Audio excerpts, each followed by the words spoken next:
দেশের 11তম প্রধানমন্ত্রী হিসেবে শপথ নিলেন বিএনপি চেয়ারম্যান তারেক রহমান। জাতীয় সংসদ ভবনের দক্ষিণ প্লাজায় রাষ্ট্রপতি মোহাম্মদ শাহাবুদ্দিন প্রধানমন্ত্রী হিসেবে তারেক রহমানকে শপথ বাক্য পাঠ করান। একই সাথে শপথ নিয়েছেন 25 জন মন্ত্রী, 24 জন প্রতিমন্ত্রী। মন্ত্রিসভার শপথ অনুষ্ঠানে তারেক রহমানের সাথে ছিলেন স্ত্রী জুবাইদা রহমান ও মেয়ে জাইমা রহমান। অনুষ্ঠানে আরও উপস্থিত ছিলেন প্রধান উপদেষ্টা ডক্টর মোহাম্মদ ইউনূস। এছাড়া দেশি বিদেশি অন্তত 1000 অতিথি এই শপথ অনুষ্ঠানে অংশ নেন।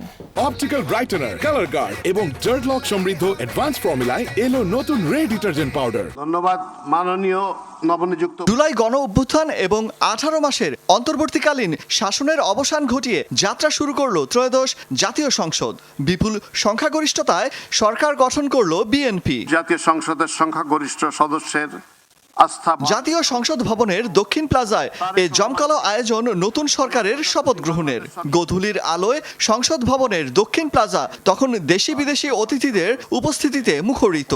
পবিত্র কুরআন তেলাওয়াতের মধ্য দিয়ে শুরু হয় শপথের মূল আনুষ্ঠানিকতা।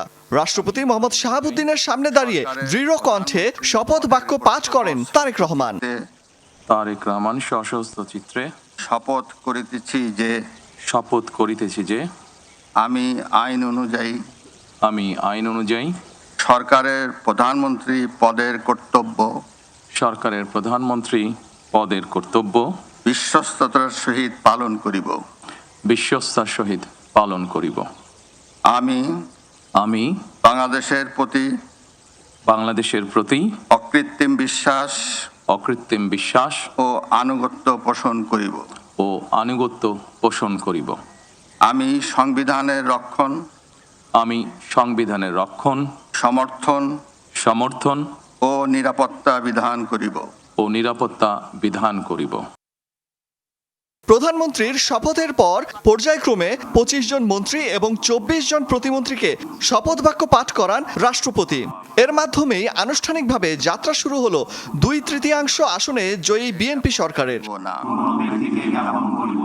গণতন্ত্রে ফেরার এই ঐতিহাসিক শপথ অনুষ্ঠানে যোগ দিতে সকালেই ঢাকায় পৌঁছান মালদ্বীপের রাষ্ট্রপতি ডক্টর মোহাম্মদ মুইজ।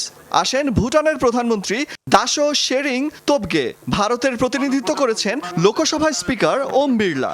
এছাড়া পাকিস্তান, নেপাল ও শ্রীলঙ্কার উচ্চ পর্যায়ের প্রতিনিধিদের সরব উপস্থিতি প্রমাণ দেয় দক্ষিণ এশিয়ায় বাংলাদেশের এই নতুন নেতৃত্বের প্রতি গভীর সমর্থন ও আগ্রহ।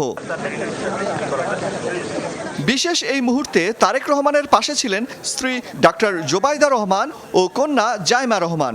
অনুষ্ঠানে বিদায়ী অন্তর্বর্তীকালীন সরকারের প্রধান উপদেষ্টা ডক্টর মোহাম্মদ ইউনূস সহ উপস্থিত ছিলেন দেশি বিদেশি প্রায় 1000 আমন্ত্রিত অতিথি। শপথের খাতায় স্বাক্ষরের মধ্য দিয়ে অবসান হলো দীর্ঘ রাজনৈতিক প্রতীক্ষার। অন্তর্বর্তীকালীন শাসনের 18 মাস পেরিয়ে দেশ এখন নতুন সংসদীয় গণতন্ত্রের পথে। এখন দেখার বিষয় জন আকাঙ্ক্ষা পূরণ আর আঞ্চলিক সহযোগিতার নতুন এই সমীকরণকে সঙ্গী করে তারেক রহমানের নেতৃত্বাধীন সরকার দেশকে কতটা স্থিতিশীলতা ও সমৃদ্ধির পথে এগিয়ে নিয়ে যান। অলক হাসান, যমুনা নিউজ, ঢাকা।